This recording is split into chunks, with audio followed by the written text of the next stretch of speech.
أهلا بيكم في حلقة جديدة من قعدة روقان، ويلا بينا نبدأ حلقتنا. والحلقة دي هنتكلم فيها عن سؤال بيفضل طالع ونازل في حياتنا، يطمنا ساعات ويقلقنا ساعات، يخلي علاقتنا بالبشر تمشي على أطراف صوابعها. هو فعلا الانطباع الأول بيدوم؟ تعالوا نروق ونعرف اللحظة اللي بنحكم فيها قبل ما نفهم. عارفين اللحظة دي اللي تقابل فيها حد لأول مرة، دقيقة واحدة بس وتكون كونت رأي كامل عنه، ابتسامة، كلمة، حركة، حتى طريقة السلام. العقل البشري اتخلق كده، بيسحب معلومة صغيرة ويبني عليها أصل.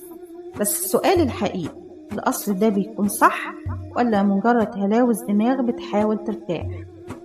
العلم بيقول إن المخ بيميل يعمل حاجة اسمها الاختصار الإدراكي، يعني بدل ما تحلل الشخص تفتحه حتة حتة وتستوعب كل طباعه، لا، المخ بياخد أول إشارة ويقول تمام، فهمت الشخص ده، بس هل فعلا فهمه؟ لا، الانطباع الأول مش دايما بيقول الحقيقة. الانطباع الأول بيقول لحظة من الحقيقة، اللحظة اللي انت شفت فيها الشخص يمكن كان متوتر، ويمكن كان مش نايم، ويمكن خارج من مشكلة، ويمكن مضطر يبان أقوى أو أهدى أو أطيب أو أبرد. يعني انت ما تعرفتش على الشخص، انت تعرفت على ظروفه. والغريبة إننا ساعات بنفضل متمسكين بالصورة دي لسنين، حتى بعد ما الشخص نفسه يتغير أو يظهر بشكل مختلف. ليه الانطباع بيتثبت؟ لأن دماغك أول ما تحكم بتحب تحافظ على حكمها، بتبقى عايزة تحس إنها كانت صح، فتبتدي تلاحظ كل تصرف يأكد الانطباع، وتتجاهل كل تصرف يكون عكسه. يعني لو شفت حد أول مرة شكله مغرور مثلا، هتفضل تدور على أي فعل يثبت إنه مغرور، ولو طلع لطيف هتقول بيفبرك، ولو ساعدك هتقول صدفة، ولو اعتذر بتقول شكلها تمثيلية. العقل بيكره يعترف إنه اتسرع، وبيكره يعترف إنه اتخدع، وبيكره يرجع في كلامه. عشان كده بنقول دايما الانطباع الأول بيدوم، بس مش لأنه حقيقي، لكن لأنه مريح. طيب هو مهم؟ أيوة مهم، وبيفرق وبيأثر، وممكن يفتح أبواب أو يقفلها، لأنك مش عايش لوحدك، ولأن الناس مش هتدخل جوه قلبك ومخك فجأة. هما شايفين اللحظة اللي انت واقف قدامهم فيها بس، لكن هل ده معناه ان الانطباع الأول لازم يكون حكم نهائي؟ لا، الانطباع الأول بيحدد البداية، لكن اللي بيحدد العلاقة هو اللي بيجي بعد كده. لما الانطباع الأول بيكون غلط، كم مرة قابلت شخص وقلت ده باين عليه شايف نفسه، وبعدين اكتشفت انه أطيب من ناس كتير حواليه. أو قابلت حد حسيت انه ملام، وبعدين طلع أسوأ من توقعات.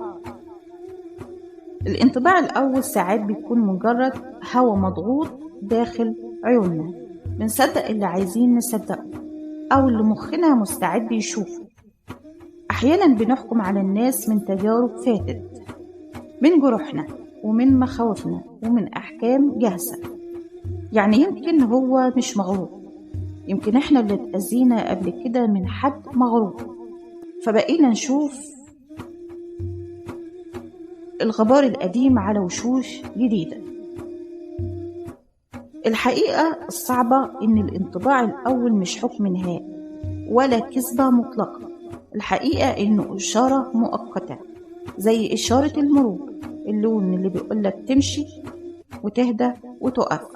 لكن عمرك ما بتعتمد على الإشارة بس، بتبص حواليك وبتسمع الصوت وبتشوف الطريق، وبعدين تاخد قرارك.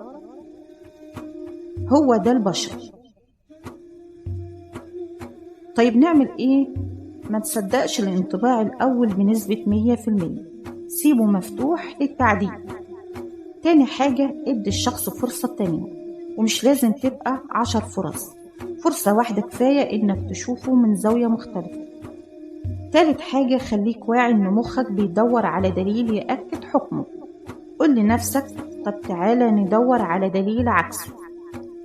رابع حاجة، لما تعمل انطباع عن حد افتكر ان حد تاني بيعمل انطباع عنك. ممكن ان تكون انت اللي في يومك السيء، فخد ودي. خامس حاجة، اهم نقطة، اسأل نفسك عايز اعرف الحقيقة ولا عايز اكون صح؟ لو عايز الحقيقة هتشوفها، ولو عايز تثبت رأيك هتفضل محبوس جوه أول لحظة بس. الخلاصة، هل الانطباع الأول بيدوم؟ أيوة بيدوم، لكن مش لأنه أصدق لحظة، لكن لأنه أسهل لحظة. الإنسان اللي قدامك مش صورة، ومش لقطة، ومش نظر، ومش كلمة. الإنسان رواية طويلة عرف عليها صفحة صفحة، ولو حكمت عليها من أول سطر يبقى ظلمت القصة وظلمت نفسك. في النهاية، خلي مساحة للناس تتكشف على طبيعتها، وخلي مساحة لعقلك يعيد حساباته، وخلي مساحة للقلب إنه يشوف اللي العين ساعات بتتسرح فيه. كنت معاكم من قعدة روقان، واستنوني في حلقة جديدة من الرواق والتفكير بعمق، واشوفكم في حلقة جاية.